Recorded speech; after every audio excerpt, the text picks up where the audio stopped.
So according to these questions আমাদের user local এই total এই ফোল্ডারটাকে দুইটা জিপ ফরম্যাটে জিপ করতে হবে এবং পরবর্তীতে SE Linux enforcing মোড আছে কিনা সেটা টেস্ট করে দেখতে হবে।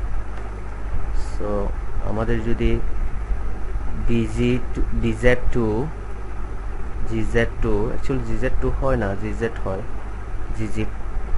সো এটা যদি ইনস্টল করা না থাকে আমাদেরকে ইনস্টল করে নিতে হবে, ঠিক আছে।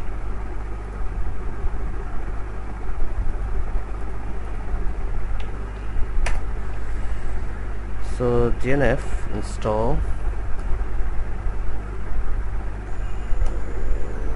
gzip2. Yes, already installed.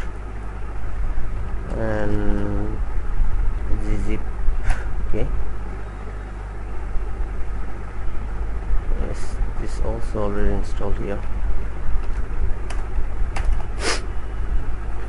Right, so আমাদের যে ফাইলটা হচ্ছে user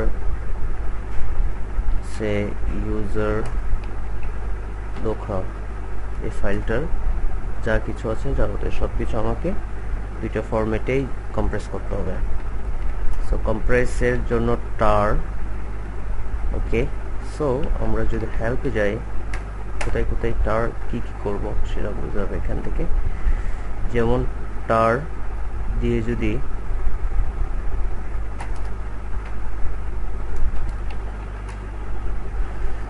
tar cf, c means create, f means file, tbf এটা হচ্ছে ফাইলের ভিতর কি আছে সেটা দেখার জন্য, create archive cf দিয়ে normal.tar ক্রিয়েট করার জন্য, আর xf means হচ্ছে extract করার জন্য, এটা হচ্ছে বেসিক।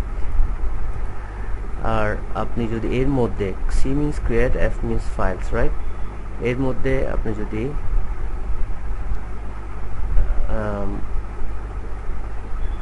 দেখেন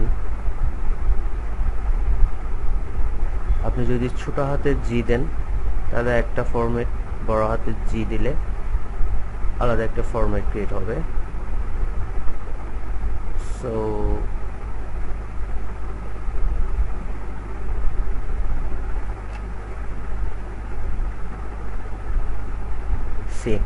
ছোট হাতের জি দিলে BZ zip2, বড় হাতের জি দিলে XZ, আর জাস্ট Z দিলে gzip। এই কম্প্রেশনগুলো আপনার C এবং F এটা কম্পালসারি থাকবে, এটার মধ্যে আমরা Z দিলে gzip হবে, Z ছোট হাতের Z দিলে BZ2, বড় হাতের Z দিলে XZ, এই ধরনের কম্প্রেশনগুলো হয়ে থাকে। So tar cf fundamental way we would like to see here some, okay, আমরা কি করতে চাচ্ছি, আমরা কম্প্রেস করতে চাচ্ছি ক্রিয়েট ফাইল, ওকে। এটা জাস্ট একটা আর্কাইভ দিয়ে জাস্ট tar কাকে করব, লোকাল সব ফোল্ডারগুলোকে। দেখেন আর্কাইভে সমস্ত, এটার ফরম্যাটটা কি .archive। সো tar pf কি ফাইল আছে সেটা ভার্বস আকারে দেখাবে। ওকে, আর্কাইভ করলাম, tar c সমস্ত ফাইল সব কিছুই আছে। সো এটা আমি জাস্ট একটা ডেমো দেখালাম। আমাদের কোয়েশ্চেন হচ্ছে cjf, ওকে, ছোট হাতে j, that means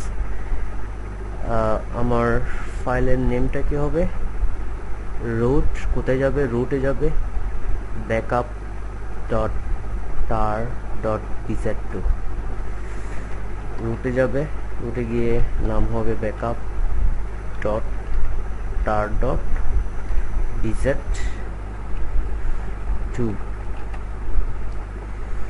and user local. Alright, so let's read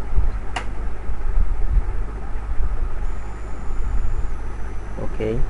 Remove leading forces. Alright, so far so good. And here Z ছোট হাতের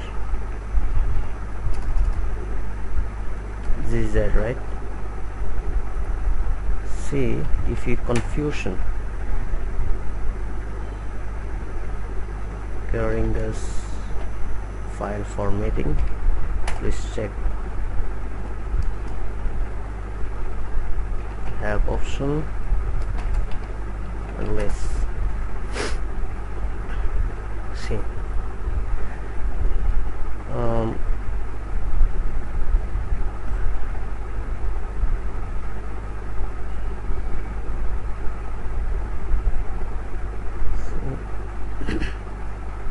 gzip, okay, ছোট হাতের j, gzip to ছোট হাতের j, right? So extension will be gz, alright, and extension will be z2. Yeah, gz, okay. So let's see here, ll c backup dot bz2 gz. So we'd like to actually see where is the component into this file. Let's say gz2, see all the root file to include here. Same way gz to gz only, yes, everything here. So actually এটা হচ্ছে আমার প্রথম দিকের question answer. পরের দিকে হচ্ছে SLNX-টা enforcing mode আছে কিনা একটু চেক করব। দেন বাই ডিফল্ট এনফোর্সিং মোডে থাকে, so get enforce C, enforcing mode.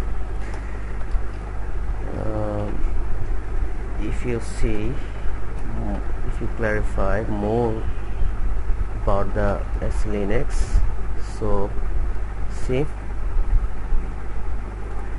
SLNX enforcing থাকে by default, এটাকে পারমিসিভ করা যায়, ডিসেবল করা যায়। ওকে, এখানে এই ফোল্ডার থেকে, এই ফাইলটা থেকে, কনফিগারেশন ফাইল থেকে আপনি সমস্ত কিছু জানতে পারবেন। Alright, so far so good.